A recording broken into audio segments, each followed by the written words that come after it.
പ്രതികൂല കാലാവസ്ഥ, വന്യമൃഗശല്യം ഇതെല്ലാം തരണം ചെയ്ത് പച്ചക്കറി കൃഷിയിൽ മികവ് തെളിയിക്കുകയാണ് ഇടുക്കി മേരികുളം ഉപ്പൂട്ടിയിൽ റോയി ജോർജ് എന്ന കർഷകൻ. ഈ ഓണക്കാലത്ത് 3 പഞ്ചായത്തുകളുടെ ഓണച്ചന്തകളിലേക്ക് എത്തുന്നത് റോയി ഉൽപ്പാദിപ്പിച്ച പച്ചക്കറികളാണ്.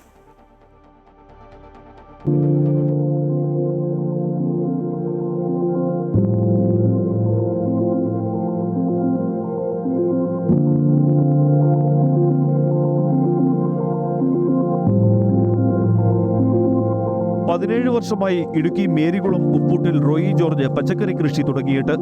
സ്വന്തമായുള്ളത് 10 സെന്റ് ഭൂമി മാത്രം. പാട്ടത്തിനടുത്ത 4 ഏക്കറിലാണ് കൃഷി. പയർ, തക്കാളി, വെണ്ട, ചേമ്പ്, ചേന, മത്തങ്ങ തുടങ്ങിയ പച്ചക്കറികൾ.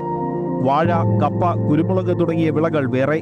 എങ്കിലും പച്ചക്കറി കൃഷിയോടാണ് റോയിക്ക് താല്പര്യം കൂടുതൽ. പച്ചക്കറി നല്ല ലാഭകരമായ രീതിയിലുള്ള ഇപ്പോൾ കുഴപ്പമൊന്നുമില്ല. നല്ല വിലയുണ്ടല്ലോ. ഇപ്പോൾ നമുക്ക് തന്നെ നല്ല വില. ഇവിടുത്തെ നാടൻ പച്ചക്കറികളൊക്കെയാണ് ആൾക്കാർ തിരിച്ച് ചോദിച്ച് മേടിച്ചുകൊണ്ട് പോകുന്നുണ്ട്. വീടുകളിലെല്ലാം നല്ല രീതി, നല്ല ലാഭമാണ്. ഒരാഴ്ച 2 പ്രാവശ്യം കൃഷി എടുക്കാം. നല്ല ലാഭകരമായ ഒരു കൃഷിയാണ്. അത് ചെയ്യുകയാണെങ്കിൽ നല്ലതാണ്.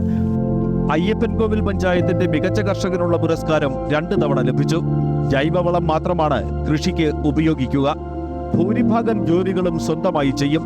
വന്യമൃഗശല്യമാണ് കൃഷിക്ക് ഏറ്റവും വലിയ ഭീഷണി. കേഴയാടും വെല്ലിൻ്റെ ഒക്കെ ശല്യമാണ് ഏറ്റവും കൂടുതൽ. എന്നും ഭയങ്കര ശല്യം. എൻ്റെ മുഴുവൻ കുറേ പയറിൻ്റെ തലക്കെല്ലാം മുറിച്ച് കടിച്ച് കുറച്ച് നിന്നിട്ടങ്ങ് പോവുകയാണ്. ചേനയാണ് കാണത്തില്ല. ചേന അത് കിടത്തി വരുമ്പോഴേ മൊത്തം മുഴുവൻ തീർക്കണം. അതുപോലെ ഭയങ്കര ശല്യമാണ് ഇവിടെ. പ്രതികൂല സാഹചര്യങ്ങളെയും അതിജീവിച്ചാണ് റോയിയുടെ കൃഷി. ഇത്തവണത്തെ ഓണവിപണി സജീവമാകുമെന്നും മെച്ചപ്പെട്ട വില ലഭിക്കുമെന്നുമാണ് ഇദ്ദേഹത്തിന്റെ പ്രതീക്ഷ. ക്യാമറമാൻ അഭിലാഷ് അലക്സിനൊപ്പം MC ബോബൻ, അമൃത ന്യൂസ്, ഇടുക്കി.